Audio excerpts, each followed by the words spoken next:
Istilah alumni 212, pernah dengar nggak? Pernah dengar? Radikal, sumbu pendek, kadrun, anti Ahok, anti Jokowi. Ini dia orangnya Bapak Ibu. Di depan Bapak Ibu. Kenapa seorang anti Ahok, anti Jokowi, kadrun, alumni 212 bisa menerima Tuhan Yesus sebagai juru selamat?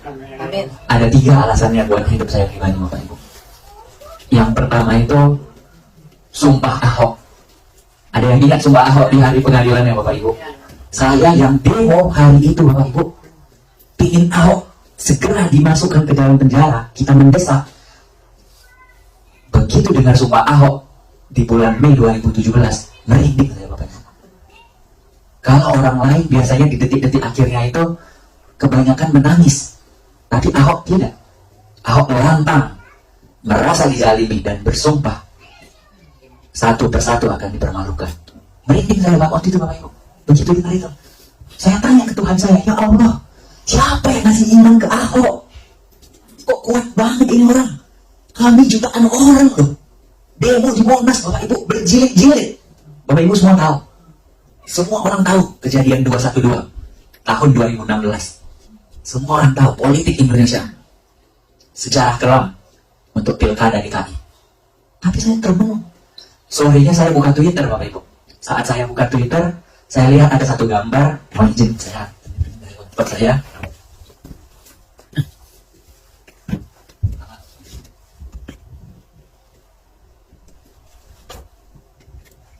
Gambar ini Bapak Ibu, mohon maaf. Ada yang pernah lihat gambar ini sebelumnya? Belum pernah ya? Ini Ahok bersama Tuhan Yesus. Foto ini viral di sosial media Twitter. Kenapa Twitter? Karena Twitter sampai hari ini masih membahas tentang politik-politik yang terhangat.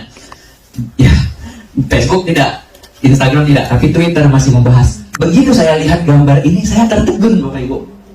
Saya bilang dalam hati saya, hebat banget ya orang Kristen menggambarkan Tuhannya sedekat itu.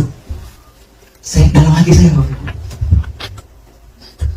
Bahkan Ahok duduk, tapi Tuhannya digambarkan lebih rendah. Dan itu menyentuh hati saya. Dan saya posting ulang di Twitter saya. Saya bilang, saya tersentuh melihat gambar ini. Terus saya posting lagi, kalau kita punya peribahasa, karena nilas titik rusak susu sebelangga. Tapi di mata saya Ahok nggak seperti itu. Karena kesalahpahaman tidak merusak seluruh kebaikan Ahok. Membuka tabir di kepala saya, Ahok tuh nggak seperti itu, Farhan. Ahok tuh baik.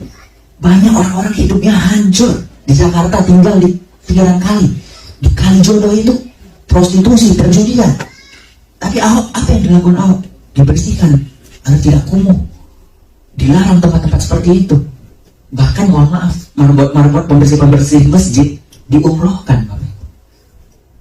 Tersentuh hati saya.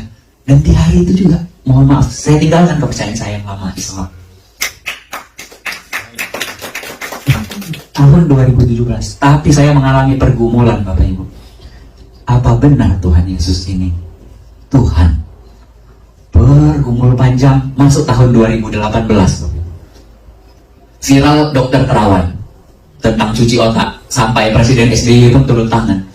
Saya ketik siapa dokter terawan ini? Ternyata seorang dokter dan juga sekaligus TNI Jenderal. Waktu saya buka YouTube, yang terbuka itu video dia lagi nyanyi. Hidup ini adalah kesempatan. Waduh, dengar liriknya aja merinding saya Bapak Ibu. Saya bilang, ini lagu apa? Saya bilang. Jadi saya ketik lagu, judulnya Hidup Ini Adalah Kesempatan, ternyata lagu rohani. Saya baca, saya dengar liriknya. Oh Tuhan, pakailah hidupku selagi aku masih kuat. Waduh, merinding saya. Dan ternyata bukan saya yang merinding. Begitu saya baca komentarnya, banyak orang Islam merinding dengan lagu ini Bapak Ibu. Bukan saya sendiri ternyata. Bapak Ibu, bukan nanti di YouTube lagu itu. Saya Muslim, tapi saya senang sekali dengan lagu ini.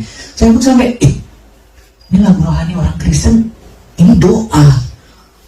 Dia minta dipakai sama Tuhan. Bukan minta kami mau hidup kaya, bebas hidup di dunia. Enggak, ternyata mereka pengen dipakai, pengen bermanfaat sama Tuhan. Merinding saya Bapak Ibu. Sejak hari itu saya kepikiran, saya mau ke gereja. Saya mau ke gereja Bapak Ibu. saya nggak punya teman Kristen. Dan kalau saya pergi ke gereja, saya ada ketakutan kalau mereka ketik, karena saya sering lihat di depan gereja ada meja, saya pikir isi absen, periksa KTP. Kalau periksa KTP Islam, terus mereka buka Facebook atau buka apa gitu, Rada, diketik nama saya Rada Farhan, maaf belum memperkenalkan diri, Rada Farhan.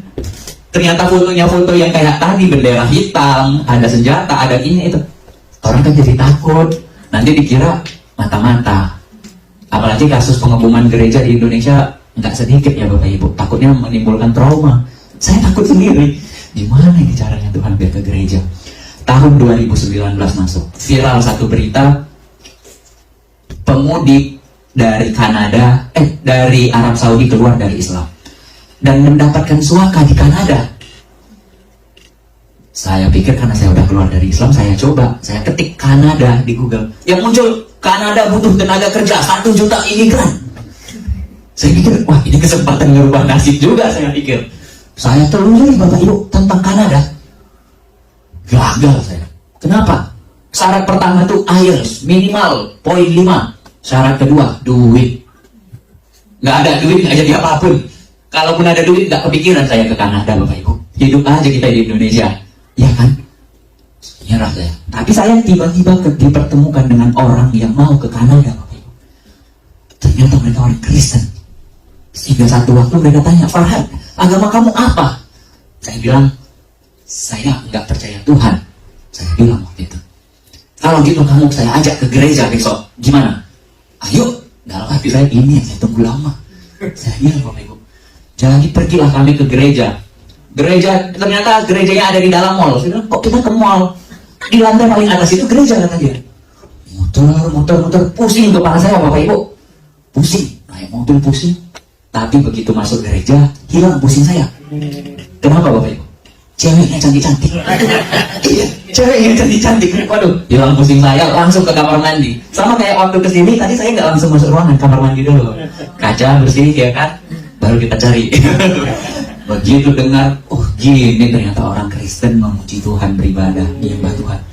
Mereka putar yang banyak banget lagunya Bapak Ibu. Salah satunya tadi, Bless the Lord, oh my soul, Matt Redman, 10,000 Reasons. Itu lagu yang saya dengar pertama di gereja, di mall itu Bapak Ibu. Yang kedua, lagu Sungguh Indah.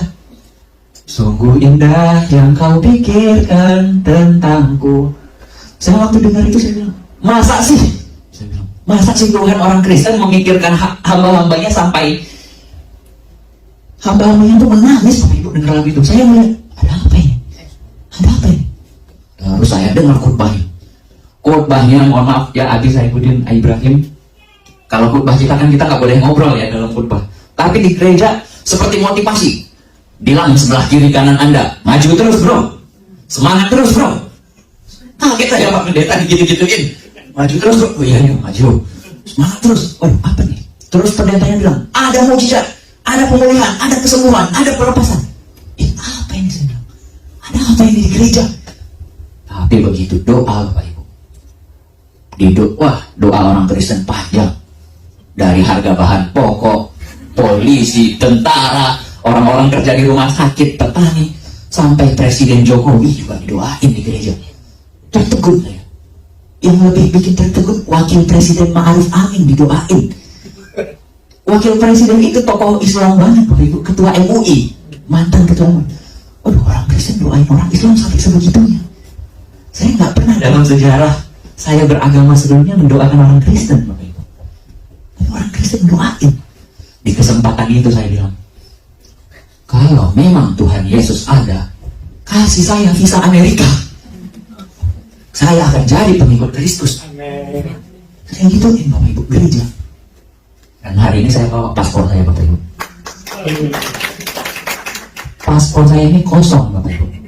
Enggak pernah keluar negeri sama sekali. Ini boleh nanti kita buka lembar-lembarannya. Ini langsung visa Amerika. Nggak ada stempel negara lain Bapak Ibu. Single. Umur waktu itu saya ngajuin 2020. Pertanyaannya 3. Kamu single? Iya. Pernah keluar negeri? Amerika yang pertama sih. Padahal belum diterima, tapi saya sontak gitu. Yang ketiga waktu itu negara lain udah lockdown Bapak Ibu. China, Eropa udah lockdown duluan daripada Indonesia. Saya dapatnya 2 Maret 2020. Kasih, saya bilang dapat ini kongres, paspor ditahan, kertas putih dikasih. Kaget saya bilang, Tuhan, saya mau dibaptis. Saya ingat tantangan saya dulu, saya bilang tantangan, sekarang saya bilang doa, maaf Tuhan, saya nantang dulu. Begitu mau ke gereja, lockdown Bapak Ibu, pemerintah bilang libur 2 minggu. Ternyata 2 tahun lebih saya nggak dipanggil-panggil kerja sampai hari ini Bapak Ibu. Dan permasalahannya saya nggak ada ongkos Bapak Ibu ke Amerika. Nggak ada ongkos, nggak ada duit. Uang di rekening saya itu, rekening koran, hanya 4 juta rupiah Bapak Ibu. Nggak ada ongkos. Saya buka lowongan kerja Amerika di Facebook grup lowongan kerja. Saya buka, saya bilang ke orang-orang, saya punya visa Amerika tapi nggak ada ongkos. Saya punya visa Amerika nggak ada ongkos. Bisa nggak ongkosin saya? Nanti sistemnya potong gaji. 1 tahun 2 bulan Bapak Ibu baru dapat. Langsung saya diongkosin orang Denver Bapak Ibu. Begitu saya tahu orang Denver yang ongkosin, kami saling kenal, ternyata ongkosin orang Kristen. Sampai saya bilang, aduh Tuhan, lemas kaki saya Bapak Ibu. Ini siapa yang rencanain? Saya bilang, 1 tahun 2 bulan saya hubungin semua orang. Saya mohon maaf, keluarga kurang mampu Bapak Ibu. Orang tua saya buruh honorer.